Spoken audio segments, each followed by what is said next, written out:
மக்கள் நிருபர் நேயர்களுக்கு இதயகனி விஜயனின் வணக்கம். தமிழ்நாட்டில் அதிமுக ஆட்சியை கைப்பற்றுமா அப்படி ஒரு கேள்வி. அதாவது நாங்கள் ஆட்சியை பெரிய மெஜாரிட்டியில் ஆட்சியை கைப்பிடிப்போம், பற்றுவோம்.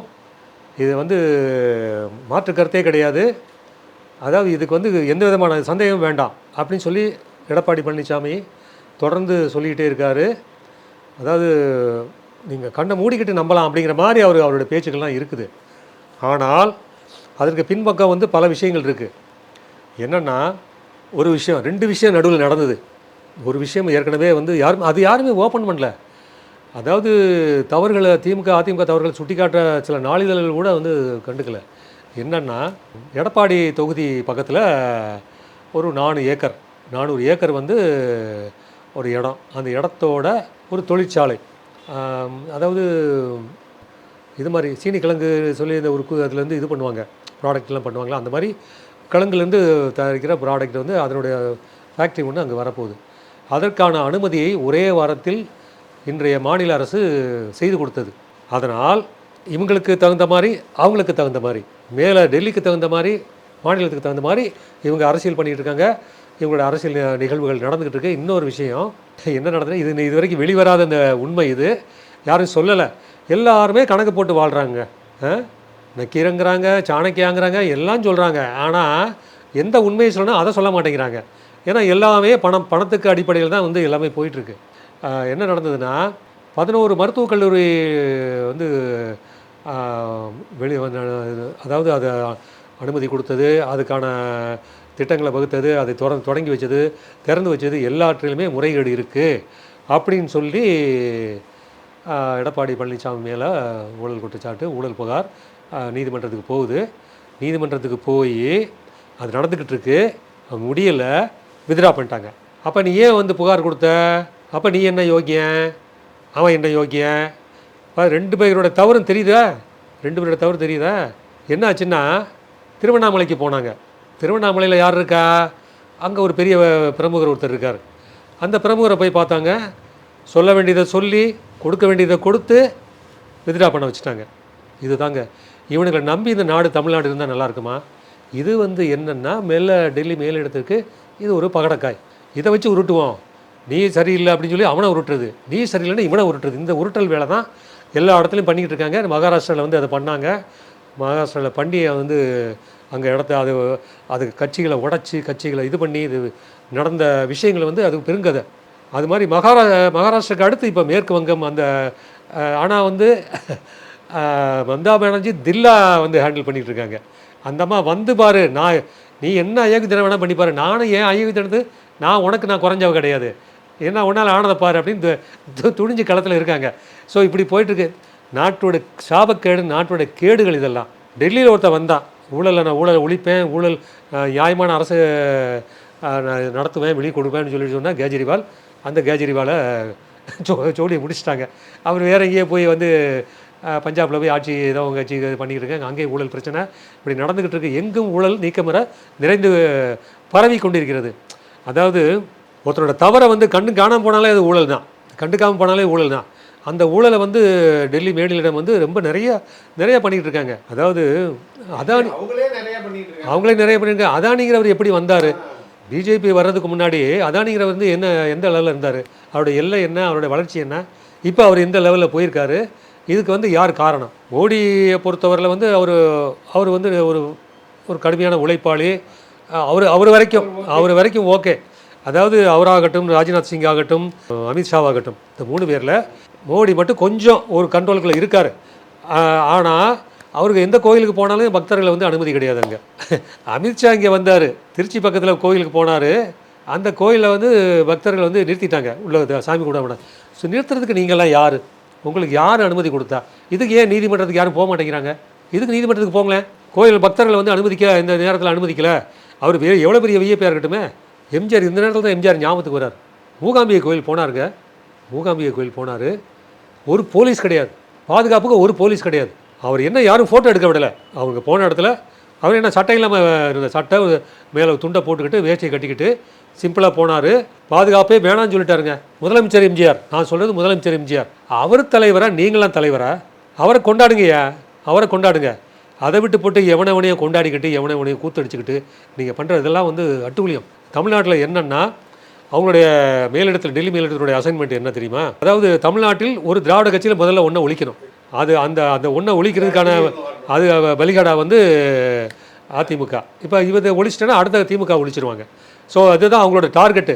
ஒவ்வொரு மாநிலமும் அதை பண்ணிகிட்டு இருக்கேன். ஏன்னா இதுக்கு வந்து சரியான ஒரு அவங்கள முட்டு கொடுத்தோ இல்லை அவங்கள வந்து அவங்களோட போராடி அதை சரி பண்ணுறதுக்காக முடியலை. காரணம் என்னென்னா இவன் எல்லா பயிலும் திருட்டு போயிருக்க. இதோட மோசமான வார்த்தைகள் அவங்கள சொல்லலாம். மக்கள் வரி பணத்தை சுரண்டுகின்ற எவனையும் வந்து விட்டு வைக்கக்கூடாது, யாரையும் விட்டு வைக்கக்கூடாது. சொல்லணும், சொல்லிக்கிட்டே இருக்கணும். ஆனால் சொல்ல வேண்டியவங்க சொல்ல மாட்டேங்கிறாங்க. அதான் சொல்கிறேன் இல்லையா, சினிமாவில் நடிக்கிறவனாகட்டும் சிந்தனையாளராக ஆகட்டும் பெரிய சிந்தனையாளர்னு சொல்லிக்கிறாங்க. பத்திரிகைகளெல்லாம் பார்த்தீங்கன்னா இவன் சிந்திக்கிறேன் இவனும் கிடையாது. ஆனால் நீ எதுக்கு சிந்திக்கிற? மக்களுக்கு நல்வழி காட்டுறதுக்கு நீ சிந்திக்கணும். போய்ட்டு அந்த சாமியை கும்பிட்றேன் இந்த சாமியை கும்பிட்றேன். சாமியை கும்பிட்டு என்ன பண்ண? நாட்டில் இப்படி நடக்குது, இவ்வளோ தவறுகள் நடக்குது, இவ்வளோ அயோக்கியத்தனம் நடக்குது. நீ அதாவது மதங்கள்ங்கிறது வந்து மதம்ங்கிறது மனிதனுடைய அடையாளம் மட்டுமே. இந்த மதம் சரியில்லை அந்த மதம் சரியில்லை அவன் வந்துடுவான் யாரையும் அழிக்க முடியாது. இந்து மதம் இன்றைக்கி ஒரு விஷயத்த சொல்கிறேன். இந்து மதம் என்பது அது காலங்காலமாக இருக்கிறது, அது நிலை பெற்றது, அதை யாராலும் ஒன்றும் பண்ண முடியாது. அதை சொல்லி பயமுறுத்திக்கிட்டு இருக்காதீங்க. அதெல்லாம் ஒன்றும் பண்ண முடியாது, யாராலையும் எதுவும் பண்ண முடியாது. கடவுள் நம்பிக்கை வந்து முன்னை விட வந்து கடவுள் நம்பிக்கை வந்து பெருகி இருக்குது, கடவுள் நம்பிக்கை கூடியிருக்கு. கோயில்களில் பார்த்தீங்கன்னா அவ்வளவு கூட்டம். அதாவது புது வருஷத்து அன்றைக்கி கோயிலுக்கு போனால் எந்த கோயிலையும் வந்து நிற்க முடியல, வரிசையில் நிற்க முடியல, உள்ளே நுழைய முடியல கோயிலில், அவ்வளோ கூட்டங்க. அப்போ அது வளர்ச்சி இல்லையா? அப்போ வளர்ந்துருக்கு இல்லையா? அப்புறம் ஏன் பயப்படுறீங்க? தேவையில்லாத பயத்தை உண்டாக்குறீங்க. அது மிக மகத்தான தவறு, மிகப்பெரிய தவறு. இப்படி சொல்லி வந்து ஏமாற்றக்கூடாது.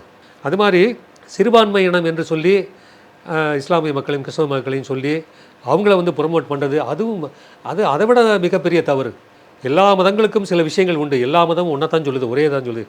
நேர்மையாரு, ஒழுங்காரு, ஒழுக்கமாரு, இது எல்லா மதங்களும் ஒன்றா ஒரே மாதிரி தான் சொல்கிறாங்க. ஏன்னா மனுஷன் உருவாக்கின தானே மதம். இது ஒன்று புதுசாக முளைச்சி வந்துடலையே. மனுஷன் உருவாக்கின தான் மதங்கள்.